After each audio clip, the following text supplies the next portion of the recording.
साथीहरु नमस्कार, स्वागत छ तपाईहरुलाई मेरो YouTube च्यानलमा। आज चाहिँ मैले मेरो करेसाबारीको भिडियो लगाउँदै छु साथीहरु। तपाईहरुको मोबाइल स्क्रिनमा पनि मेरो YouTube च्यानल आयो भने कृपया सब्स्क्राइब र लाइक कमेन्ट गरिदिनु होला।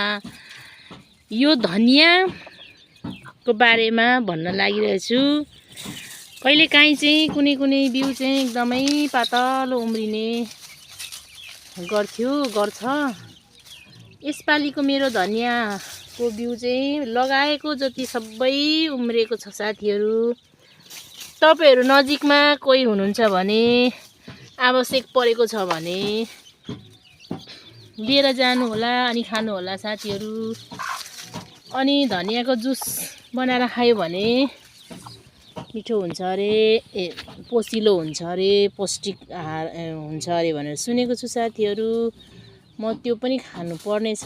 अनि विशेष गरी चाहिँ यो काँक्रा देखाउँदै छु साथीहरु।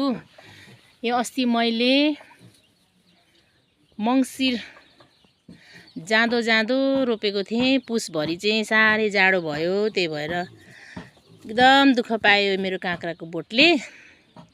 अब चाहिँ गर्मी सुरु भयो बेलटारमा, त्यही भएर मजाले आँख्लै पछि फलिरहेको छ साथीहरु।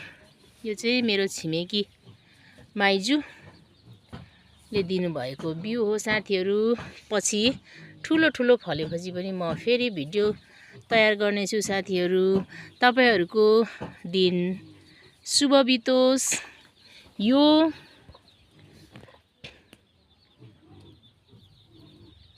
भिडियोलाई सब्स्क्राइब, मेरो च्यानललाई सब्स्क्राइब, लाइक, कमेन्ट सबै गरिदिनु होला। हस्त, धन्यवाद। Bye bye.